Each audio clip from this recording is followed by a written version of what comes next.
ದಿನಗಳಿಂದ ಬಿಜೆಪಿಯ ಬಣ ಸಮರ ಜೋರಾಗಿದೆ. ವಕ್ಫ್ ವಿರುದ್ಧದ ಹೋರಾಟದ ವಿಚಾರದಲ್ಲಿ ಬಿಜೆಪಿಯ ಒಳಜಗಳ ಅನ್ನೋದು ಬೀದಿಗೆ ಬಿದ್ದಿದೆ. ಈಗ ಕ್ಲೈಮ್ಯಾಕ್ಸ್ ತಲುಪಿದೆ ಬಿಜೆಪಿಯ ಬಣ ಬಡಿದಾಟ. ಬಿಜೆಪಿ ಶಾಸಕ ಯತ್ನಾಳ್ಗೆ ಶೋಕಾಸ್ ನೋಟಿಸ್ ಅನ್ನ ಕೊಡಲಾಗಿದೆ. ಶೋಕಾಸ್ ನೋಟಿಸ್ ನ ನಂತರ ಯತ್ನಾಳ್ ರಿಯಾಕ್ಟ್ ಮಾಡಿದ್ದಾರೆ. ಕ್ಲೈಮ್ಯಾಕ್ಸ್ ತಲುಪಿದೆ ಬಿಜೆಪಿಯ ಬಣ ಬಡಿದಾಟ. ಬಿಜೆಪಿ ಶಾಸಕ ಯತ್ನಾಳ್ಗೆ ಶೋಕಾಸ್ ನೋಟಿಸ್ ಕೊಡಲಾಗಿದೆ ಕೇಂದ್ರ ಶಿಸ್ತು ಸಮಿತಿಯಿಂದ. ಯತ್ನಾಳ್ಗೆ ನೋಟಿಸ್ ಹೋಗಿದೆ.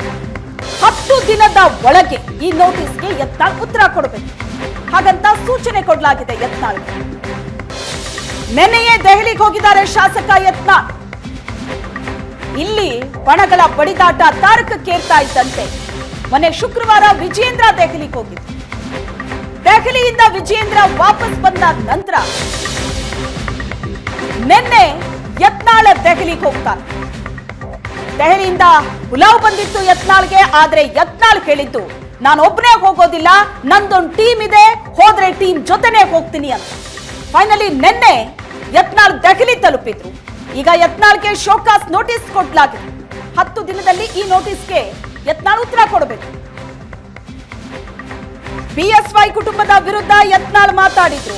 ವರಿಷ್ಠರ ಜೊತೆ ಮಾತಾಡಿ ವಿಜಯೇಂದ್ರ ಬಂದ ನಂತರ ಅದರ ಬೆನ್ನಲ್ಲೇ ಯತ್ನಾಳ್ಗೆ ನೋಟಿಸ್ ಕೊಡಲಾಗಿದೆ. Show cause notice. ಇದಕ್ಕೆ ಯತ್ನಾಳ್ ಉತ್ತರ ಕೊಡಬೇಕು. ಉತ್ತರ ಕೊಡ್ತೀನಿ ಅಂತ ಹೇಳಿದ್ದಾರೆ ಯತ್ನಾಳ್. ಈ ನೋಟಿಸ್ ನ ನಂತರ ಟ್ವೀಟ್ ಮಾಡಿದ್ರು. ಟ್ವೀಟ್ ಮಾಡಿದಾಗ ಇದಕ್ಕೆ ಉತ್ತರ ಕೊಡ್ತೀನಿ ಅಂತ ಹೇಳಿದ್ರು. ಶೋಕಾಸ್ ನೋಟಿಸ್ ಬಳಿಕವೂ ಕೂಡ ಯತ್ನಾಳ್ ಗುಡುಗಿದ.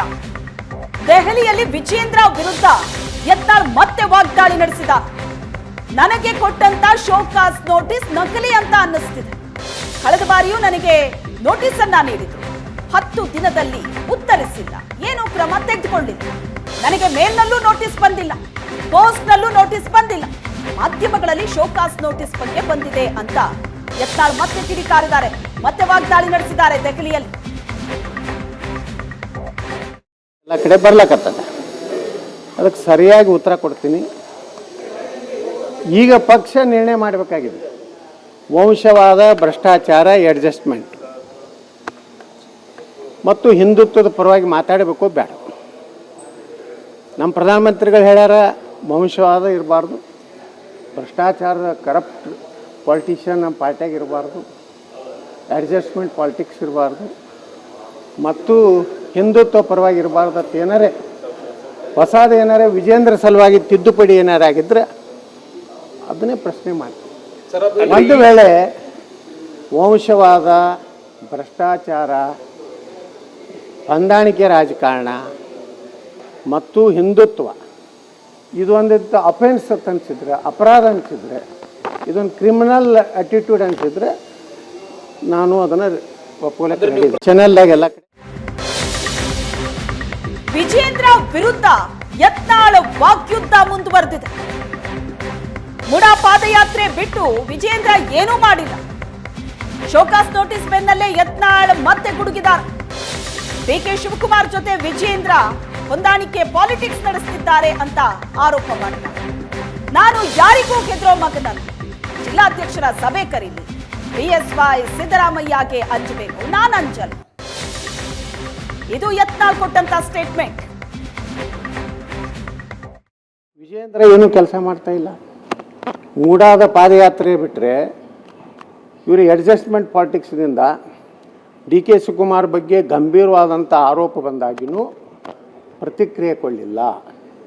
ಡಿ ಕೆ ಶಿವಕುಮಾರ್ ನಾವು ಕೊಟ್ಟ ಭಿಕ್ಷೆಯಿಂದ ವಿಜೇಂದ್ರ ಇವತ್ತು MLA ಆಗಿ ವಿಧಾನಸಭೆಯನ್ನು ಮೆಟ್ಟಲು ಹತ್ತಿದ್ದಾರೆ ಅಂತ ಹೇಳ. ನಿನ್ನೆ ನಾನು ಹೇಳಿಕೆಗೆ ಒಂದು ಸ್ಟೇಟ್ಮೆಂಟ್ ಕೊಟ್ಟ. ಹೌದು, ವಿಜೇಂದ್ರ ಬಂದು ನನ್ನ ಬಲ್ಲಿ ಸಹಿ ಮಾಡಿಸ್ಕೊಂಡಿದ್ದು ಖರೆ. ಯಾರಿಗೂ ನಾವು ಮುಸ್ಲಿಮರಿಗೆ ಕಟ್ಟಾಗಬಾರ್ದು, ಎಲ್ಲರ ಜೊತೆ ಸಾಚ ಇಡಬೇಕು ಅನ್ನೋಂಥದ್ದೇನು ವಿಜೇಂದ್ರನ ಚಟುವಟಿಕೆ ಇದೆಯಲ್ಲ, ಅದ್ರ ವಿರುದ್ಧ ಹೋರಾಟ ನಿರಂತರ.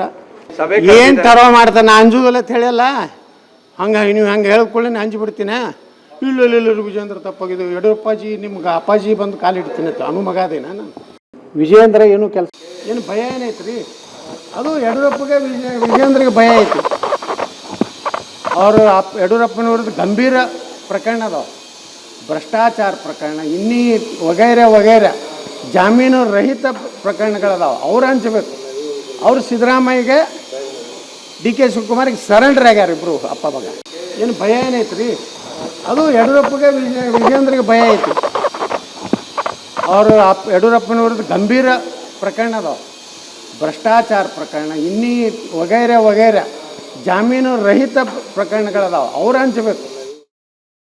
ಈ ಬಗ್ಗೆ ಹೆಚ್ಚಿನ ಡೀಟೇಲ್ಸ್ ಅನ್ನ ಕೊಡ್ತಾರೆ ನಮ್ಮ ಪ್ರತಿನಿಧಿ ಮಂಜುನಾಥ್, ದೆಹಲಿಯಿಂದ ಸಂಪರ್ಕದಲ್ಲಿದ್ದಾರೆ.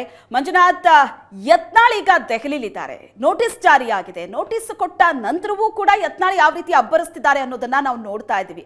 ಒಂದು ನೋಟಿಸ್ನ ಬಗ್ಗೆ ಯತ್ನಾಳ್ ಹೇಳಿದಂತ ಮಾತು ಇದು ಫೇಕ್ ಅಂತ ಅನ್ನಿಸ್ತಿದೆ, ನನಗೆ ನೋಟಿಸ್ ಕೈ ಸೇರಿಲ್ಲ, ನನಗೆ ಮೇಲ್ ಕೂಡ ಬಂದಿಲ್ಲ, ಇದು ಫೇಕ್ ಅಂತ ಅನ್ನಿಸ್ತಿದೆ ಅನ್ನೋ ಮಾತನ್ನು ಕೂಡ ಹೇಳಿದ್ರು. ಈ ತರದ ನೋಟಿಸ್ ಅನ್ನ ಯಾವ ರೀತಿ ತಲುಪಿಸ್ತಾರೆ? ಇದು ಯತ್ನಾಳ್ ಏನು ಸ್ಟೇಟ್ಮೆಂಟ್ ಅನ್ನ ಕೊಟ್ಟಿದ್ದಾರೆ ನೋಟಿಸ್ನ ಬಗ್ಗೆ, ಇದ್ರ ಬಗ್ಗೆ ಯಾವ ರೀತಿಯಾದಂತಹ ಮಾಹಿತಿಗಳು ಸಿಗ್ತಾ ಇದೆ? ಶ್ವೇತಾ, ಅವರು ಎತ್ತಿರುವಂತಹ ಪ್ರಶ್ನೆ ಅಂದ್ರೆ ನೋಟಿಸ್ಗೆ ನಿಮ್ಮ ಉತ್ತರ ಏನು ಅಂದ್ರೆ ಅವರು ಸ್ಪಷ್ಟವಾಗಿ ಹೇಳಿದ್ರು, ನನ್ನ ಉತ್ತರ ಈಗಾಗಲೇ ಸಿದ್ಧ ಆಗಿದೆ, ಆದರೆ ನೋಟಿಸ್ ಇನ್ನೂ ಅಧಿಕೃತವಾಗಿ ನನಗೆ ಬಂದಿಲ್ಲ.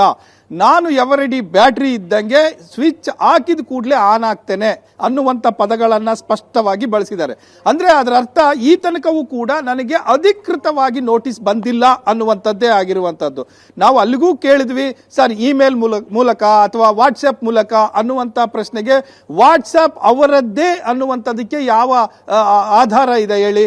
ಯಾವುದರಲ್ಲಿ ಬೇಕಾದರೂ ಬಂದಿರಬಹುದು. ಕಳೆದ ಸಾರಿಯೂ ಕೂಡ ಇಂಥದ್ದೇ ನೋಟಿಸಿನ ಪ್ರಶ್ನೆ ಬಂದಿತ್ತು, ಆದರೂ ನಾನು ಉತ್ತರನೇ ಕೊಡಲಿಲ್ಲ, ಆಕ್ಷನ್ ಅಂತೂ ನನ್ನ ಮೇಲೆ ಏನು ಆಗಲಿಲ್ಲ. ಅಂದ್ರೆ ಇದರ ಅರ್ಥ ಏನು ಅನ್ನುವಂಥ ಪ್ರಶ್ನೆಯನ್ನ ಇಡ್ತಾರೆ. ಇಂಥವರೇ ಬೇರೆ ಬೇರೆಯವರೇ ಇದನ್ನ ಮಾಡಿಸಿರಬಹುದು ಅನ್ನುವಂಥ ಆರೋಪವೂ ಕೂಡ ಅದರಲ್ಲಿ ಇದೆ. ಹಾಗಾಗಿ ನೋಟಿಸ್ಗೆ ಉತ್ತರ ಏನು ಅನ್ನುವಂಥದ್ದು ಸ್ಪಷ್ಟತೆಯನ್ನ ಅವರು ಮಾಧ್ಯಮಗಳ ಮುಂದೆ ಇವತ್ತು ಹೇಳಿದ್ರು. ಅಂದ್ರೆ ಅವರು ಹೇಳುವ ಪ್ರಕಾರ ಈ ನೋಟಿಸಿನ ಬಗ್ಗೆ ಗಂಭೀರವಾದಂತ ಒಂದು ಆರೋಪ ಕೇಳಿ ಬಂದಿರುವಂತದ್ದು. ಅಂದ್ರೆ ಅದು ನಕಲಿಯೋ ಅಸಲಿಯೋ ಅನ್ನುವಂಥದ್ದು ಈಗ ಅಧಿಕೃತವಾಗಿ ಹೈಕಮಾಂಡ್ ನಾಯಕರೇ ಹೇಳ್ಬೇಕಾಗುತ್ತೆ, ಅಥವಾ ಅಡ್ಮಿನಿಸ್ಟ್ರೇಟಿವ್ ಏನಿರುತ್ತೆ ಆ ವಿಂಗು, ಶಿಸ್ತು ಸಮಿತಿಯ ವಿಂಗ್ ಹೇಳ್ಬೇಕಾಗುತ್ತೆ.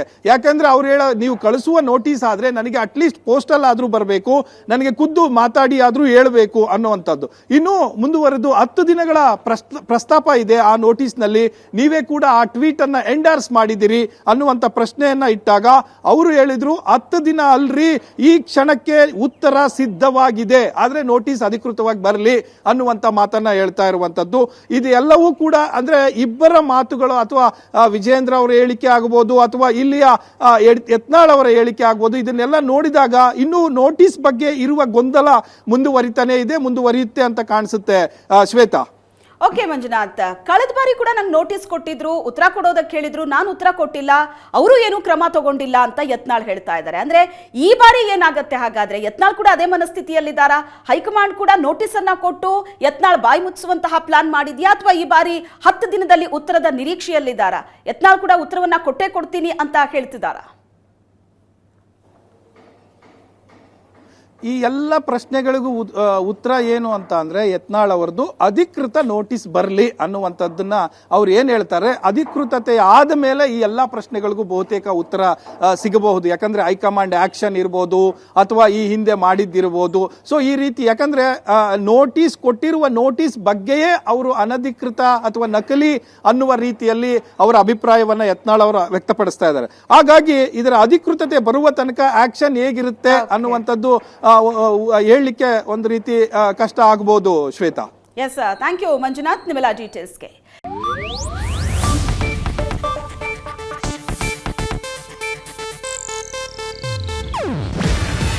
ಇದು ಏಷ್ಯಾನೆಟ್ ನ್ಯೂಸ್ ನೆಟ್ವರ್ಕ್ ಪ್ರಸ್ತುತಿ. ನೀವು ನೋಡ್ತಿದ್ದೀರಾ ಏಷ್ಯಾನೆಟ್ ಸುವರ್ಣ ನ್ಯೂಸ್.